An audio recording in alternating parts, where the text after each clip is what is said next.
Alright, howdy folks, Rambler here again. So this is my review of the Kifaru Kutthroat pack. Bought this earlier in the spring. Been able to get a couple hundred miles on this pack as well. So I bought the minikeg and the Kutthroat at the same time.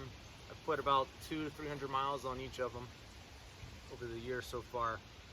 The Kutthroat has been my main backpacking pack. I'm a huge backpacker. That's mainly what I do. I do some backpack hunting as well, but during spring, summer, and early fall before hunting season starts, I do backpacking trips a couple times a month if I'm able to get out. So this has been my go-to pack recently. I haven't even used my external framed bigger packs this year yet. So I could get some mileage on these and really test them out. So we'll just do a quick overview of the Kutthroat, just the basic features, and then I'll get into my thoughts on it. So it uses a 26-inch stay, uses the duplex hip belt and shoulder straps. You have your typical, it's exactly the same as your duplex belt. So you have your PALS matrix on your belt. You have grab handle top and bottom. You have water bottle pockets on both sides. All right. You have two, I think these are ½ inch. They might be 3/4. You have two 3/4 inch compression straps here across the front that go from the connection point on the side over to here. That's the same for both buckles. You have the same zigzag compression straps as on the minikeg. You have the Sherman attachment points up here, just like the minikeg. Same strap on this side, zigzags up.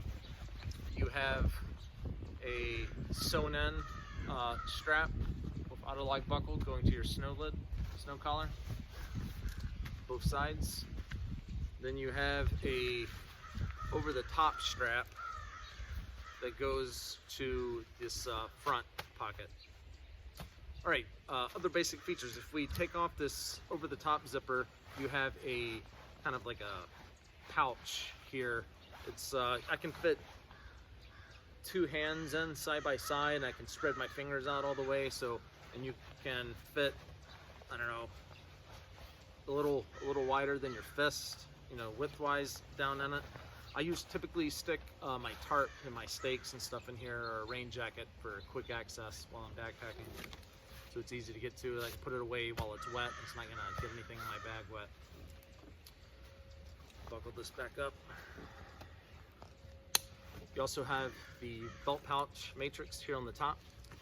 That is the only belt pouch matrix there is on this pack, other than the hip belt. You have let me unbuckle these front compression straps. You have a center zip pocket here on the front that is pretty good size.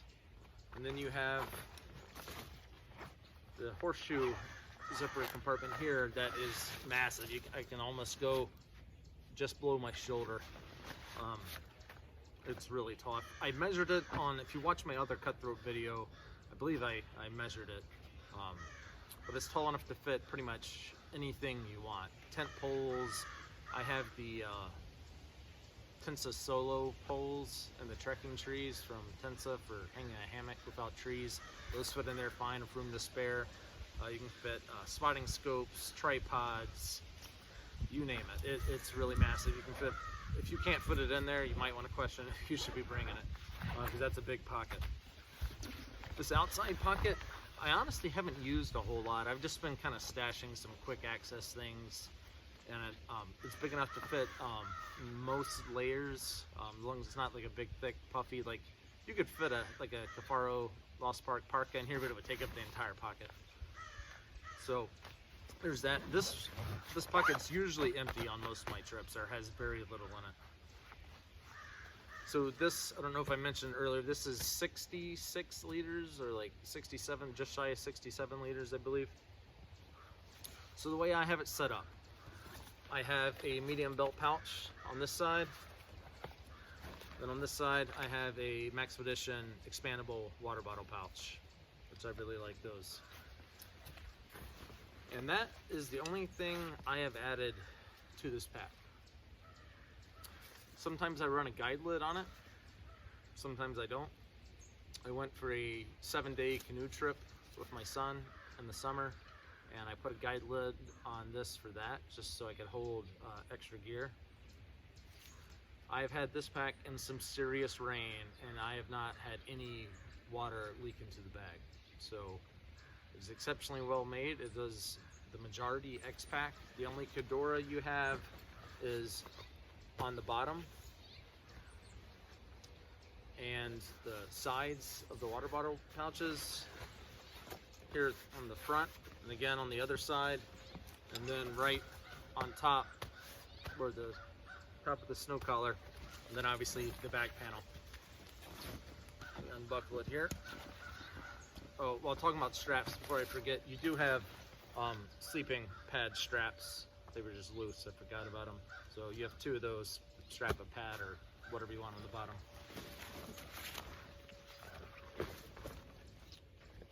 Let's see if you can see this here. So right now I just have it stuffed with sleeping bags. But on the inside,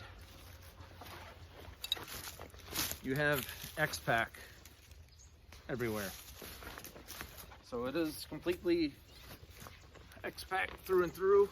So this is about as close to a waterproof pack as you can get. I have really been digging this pack as well as the minikeg, but this one in particular for backpacking, I have absolutely fallen in love with this. It has everything I like and really nothing that I don't. The only gripe I have, and it is exceptionally minor, it's similar to the minikeg. I wish on the side of the frame somewhere they added in another tab loop or 2. Just so you could go all the way across the bag to get some additional compression. These small straps here work fine for compression and for holding smaller, lighter weight things. In my first video, I had snowshoes on the back here, and just playing around with it more, kind of doing some hikes around the neighborhood with the snowshoes strapped on. Obviously, it's not winter yet. I haven't needed them on an actual trip. I don't feel like having the snowshoes strapped on with these straps would hold it exceptionally securely. It would probably work, but I would really love to see the ability to use compression straps across the bag, 1 or 2 of them. I'll probably sew them on myself, as well as onto the minikeg. I think that would just improve the versatility of this pack significantly by being able to have 2 additional tab loops, you know, kind of centered on the frame, or at least 1, so you could run a compression strap all the way across. Other than that, there's absolutely nothing that I don't like about this pack. I mean, it is well thought out, well built, just like everything Kifaru makes. I've used this a lot on some fishing trips. Rod tubes and things fit perfect in this horseshoe pocket here. They obviously, you can also run them down the side underneath these zigzag compression straps into the water bottle pocket. That works good too. It's a 26 inch stay, so it's a pretty tall pack. So most rod tubes and things don't extend past that. So it's not, you don't have things sticking up higher than your pack, which is nice. At least none of the rides I have do. Let's see what else, man. It's very comfortable. I've had the heaviest pack weight I've had in this was about 80 pounds, and it was manageable. It really was. On the that canoe trip I took, I think I had 66 pounds in this, and that was very comfortable. So obviously I didn't carry it a lot on that trip, but you know, we had a couple of small portages, and tell you what, it carried great. All the other backpacking trips I've done have been around 35, 40 pounds. So I mean, really almost any pack in the world as long as it's not complete garbage, can handle, you know, 35-ish pounds with ease. It's when you get above that where things really, you really find out if they're going to work good or not. And this pack can handle the heavy weights for sure. No complaints at all about comfort. And there's not really much else to say except this pack is freaking awesome. You know, would you want to use this as your main hunting bag? I'm gonna say probably not. If you're a small game hunter, yeah, definitely. Big game hunter, I don't know. If you don't mind making a couple of trips out with your meat, it would work. But like I said, I probably wouldn't go over 80 pounds in this. It's just not as robust as their external frame packs. It's an internal frame pack.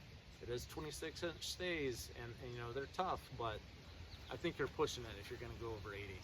So, you know, if you're trying to haul out, you know, elk or moose quarters or something, this might not be the pack you want. So it's something to consider. It would work, especially if you empty the bag, didn't have any gear in it. You could put it in the bag, cinch it down tight, and you know, you'd be all right. But if you're trying to pack out gear and meat, it's not going to work. There's no meat shelf or anything, you know, so that's something to consider.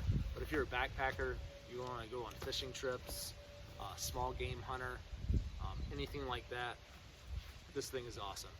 I haven't had to use a pack cover, and like I said, I've been in some heavy rain in this pack and not a drop of water on the inside. It's not seam sealed.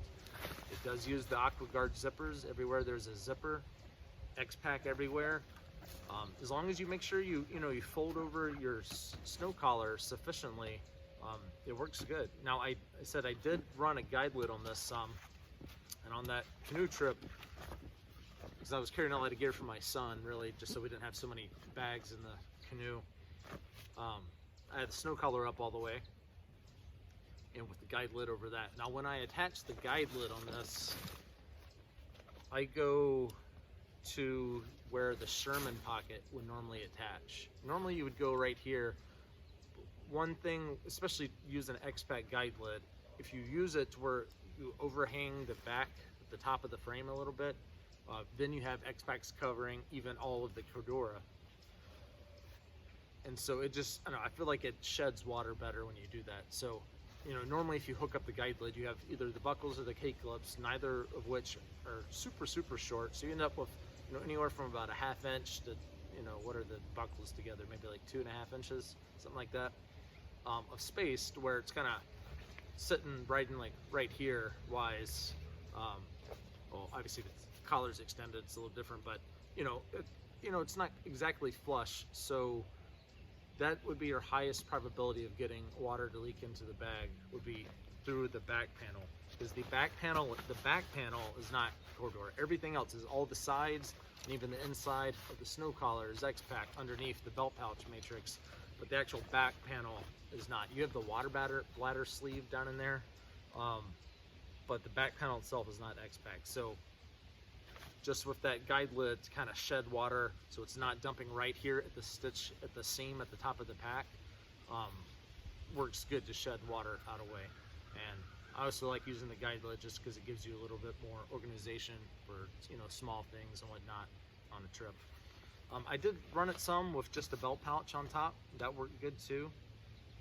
But like I said, I like using the guide lid with this. Just I can unbuckle it and then I have all my, you know, my first aid kit, all my water filter stuff and everything all right there with me, and just makes I like it. You don't have to use it though. But so that's the Cutthroat. I'm probably rambling on here, but I really like it. Very impressed. I would recommend to anyone to buy it, as long as you understand that, you know, it does have limitations. It's an internal frame pack. You're not going to be carrying, you know, 120 pound, you know, deboned meat with it or anything. Not very comfortably anyway. So that's it. As long as you understand the limitations, this is a great pack. Backpacking, fishing trips, small game hunting. I love this thing. I am very glad I bought this and the minikeg. I have no regrets whatsoever. I would buy it again and again, and I would recommend to anyone to look into it. Seriously consider it. If if you want to pack just for kind of backpacking type things, you cannot go wrong with this pack. This is a winner. They hit it out of the park. And the new, I meant to mention this in the minikeg video as well, the new suspension they came up with, where they have the, I forget the terms they use now, but it's kind of like a plate in here behind the hip belt that behind the lumbar pad, I mean, that the frame stays go into, and it kind of locks them in place and keeps the pack from barreling out. If you've used any of the older internal frame packs, and I think it even affects the 14er, when you get some weight in there and you really load the pack up, the pack can barrel some. And with that plate in there that locks the stays in position, it eliminates that entirely. So that was an excellent design that Bender came up with. Very impressed. Like I said, there's nothing I don't like about this pack. The only thing at all I would want to see added is a tab loop or two. So just to increase the versatility, same with the minikeg, give you some more versatility, some more options for attaching things, adding compression straps and whatnot. That's it. All right, guys, thanks for watching. Let me know if you have any questions.